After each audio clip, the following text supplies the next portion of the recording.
मित्रों, ये स्कंद पुराण है। आज इस शास्त्र के माध्यम से हम जानेंगे कि शिव जी के पंचाक्षर मंत्र की कितनी बड़ी महिमा है।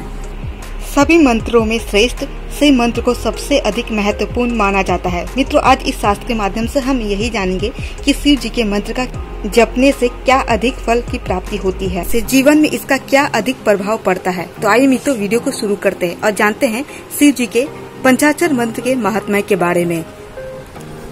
शिव के षटक्षर एवं पंचाक्षर मंत्र का महात्म्य, राजा दशरथ तथा रानी कलावती की कथा। मित्रों, यह स्कंद पुराण का अध्याय है। ज्योति मात्र जिनका स्वरूप है निर्मल ज्ञान ही, जिनका नेत्र है जो लिंग स्वरूप ब्रह्मा है, उन परम शांत कल्याणमय भगवान शिव को नमस्कार है। ऋषि बोले, सूत जी, आपने संक्षेप से भगवान विष्णु के उत्तम महात्म्य का वर्णन किया, जो समस्त पापों का अपहरण करने वाला और परम पवित्र है। हमने भी उसे ध्यान पूर्वक सुना है। अब हम लोग त्रिपुर विनाशक शिव जी के महात्म्य और उनके मंत्रों की महिमा को सुनना चाहते हैं। सूत जी ने कहा, मुनियों, मरण धर्म मनुष्य के लिए इतना ही सबसे उत्तम एवं सनातन श्रेय है कि भगवान महेश्वर की कथा में अकारण भक्ति भाव का उदय हो। समस्त पुण्यों श्रेय के संपूर्ण साधनों और समस्त यज्ञों में जब यज्ञ को ही सर्वोत्तम माना गया है, जैसे सब देवताओं में त्रिपुरारी भगवान शंकर श्रेष्ठ है, उसी प्रकार सब मंत्रों में शिव का षटक्षर मंत्र श्रेष्ठ है। उसी को पन्नों से रहित होने पर पंचाक्षर मंत्र भी कहते हैं। वह जप करने वाले पुरुषों को मोक्ष देने वाला है। सिद्धि की इच्छा रखने वाले सब श्रेष्ठ मुनि इस मंत्र का सम्यक रूप से सेवन करते हैं। शिव जी के शुभ पंचाक्षर मंत्र में सर्वज्ञ परिपूर्ण सच्चिदानंद स्वरूप भगवान शिव सदा रमते रहते हैं। यह मंत्रराज संपूर्ण उपनिषदों का आत्मा है। इसके जप से सब मुनियों ने निरमय परब्रह्म का साक्षात्कार किया है। नमः शिवाय मंत्र में पद के अर्थभूत नमस्कार द्वारा जीव भाव परमात्मा शिव में मिलकर तद्रूप हो जाता है। अतः वह मंत्र साक्षात परब्रह्म स्वरूप है। संसार बंधन में बंधे हुए देहधारियों के हित की कामना से स्वयं भगवान शिव ने ओम नमः शिवाय इस आदि मंत्र का प्रतिपादन किया है। जिसके हृदय में ओम नमः शिवाय यह मंत्र निवास करता है, उसके लिए बहुत से मंत्र, तीर्थ, तप और यज्ञों की क्या आवश्यकता है। देहधारी मनुष्य तभी तक दुखों से भरे हुए हैं, इस भयंकर संसार में भटकते हैं, जब तक कि वे एक बार भी इस षटक्षर मंत्र का उच्चारण नहीं करते। यह षटक्षर मंत्र संपूर्ण यज्ञों की निधि है।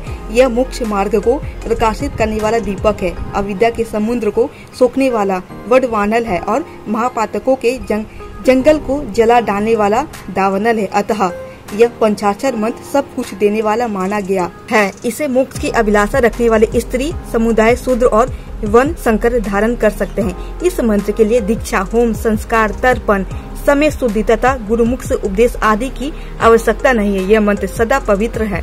शिव ये 2 अक्षर का मंत्र बड़े बड़े पातकों का नाश करने में समर्थ है और उसमें नमः पद जोड़ दिया गया, तब तो वह मोक्ष देने वाला हो जाता है। जो गुरु, निर्मल, शांत, साधु, स्वल्पभाषी, काम क्रोध से रहित, सदाचारी और जितेंद्रिय हो, उनके द्वारा दयापूर्वक दिया हुआ मंत्र शीघ्र ही सिद्ध हो जाता है। प्रयाग, पुष्कर, केदार, सेतुबंधन, गोकर्ण और नेमिशारण यह सब क्षेत्र मनुष्य को शीघ्र ही सिद्धि प्रदान करने वाले हैं। मथुरापुरी में दशरथ नाम से विख्यात एक राजा हो गए हैं, जो यदुकुल में श्रेष्ठ विमान पर अत्यंत उत्साही और महान बलवान थे। वे शास्त्रों के ज्ञाता, नीति युक्त वचन बोलने वाले, शूरवीर, धैर्यवान तथा परम क्रांतिमान थे। अनेक शास्त्रों के तात्पर्य को जानने में राजा ने कुशलता प्राप्त की थी। वे उदार, रूपवान, तरुण तथा शुभ लक्षणों से सुवित थे। उन्होंने काशीराज की पुत्री कलावती के साथ विवाह किया था। ब्याहकर के घर आने पर रात्रि में पलंग पर बैठी हुई उस स्त्री को राजा ने अपने पास बुलाया। पति के बुलाने पर भी वह उनके समीप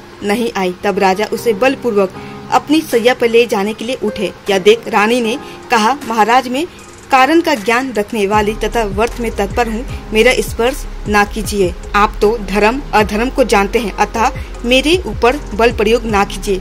पति पत्नी में प्रेम पूर्वक जो समागम होता है, वही एक दूसरे की प्रशंसा को बढ़ाने वाला है। बलपूर्वक स्त्रियों का संभोग करने से पुरुषों को क्या प्रशंसा होती है और कौन सा सुख मिलता है। जो प्रेम ना करती हो, रोगिणी हो, गर्भवती अथवा किसी व्रत का पालन करने वाली हो, रजवत्सला और रति की इच्छा न रखने वाली हो, ऐसी स्त्री के साथ पुरुष को बलपूर्वक समागम की इच्छा नहीं रखनी चाहिए। रानी की इस प्रकार कहने पर भी राजा दशरथ ने उसकी बात नहीं मानी। रानी का शरीर तपाए हुए लोहे के पिंड के समान तप रहा था। उसका स्पर्श करते ही सहसा राजा का अंग अंग जलने लगा। उन्होंने भय से विह्वल होकर अपने शरीर को जलाने वाली रानी को छोड़ दिया। राजा बोले, प्रिय, ये तो बड़े आश्चर्य की बात है कि पल्लव के समान कोमल ये तुम्हारा सुंदर शरीर अग्नि के समान तप कैसे हो गया। रानी ने उत्तर दिया, राजन, बचपन में मुनिवर दुर्वासा ने मुझ पर दया करके शिव जी के पंचाक्षर मंत्र का उपदेश किया था। उस मंत्र के प्रभाव से मेरा शरीर निष्पाप हो गया है। पापी पुरुष इसका स्पर्श नहीं कर सकते। महाराज, अपने स्वभाव से ही मदिरा पीने वाली कुल्टा और व्यसाओं का सेवन किया। आप पवित्र मंत्र का जप और भगवान शंकर की आराधना भी नहीं करते, फिर मेरा स्पर्श कैसे कर सकते हैं। राजा बोले, सुंदरी, तुम मुझे भी भगवान शंकर के शुभ पंचाक्षर मंत्र का उपदेश करो।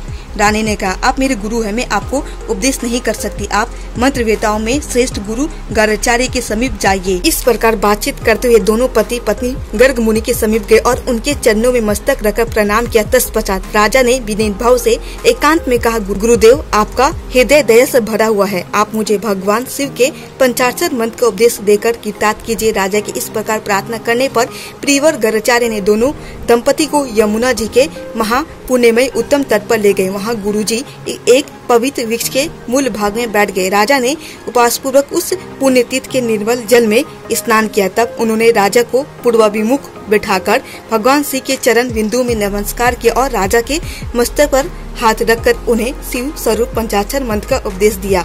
उस मंत्र को धारण करते ही गुरु जी के हस्त कमल का स्पर्श होने से राजा दहर्ष के शरीर से करोड़ों पाप कौवों का रूप धारण करके बाहर निकल गए।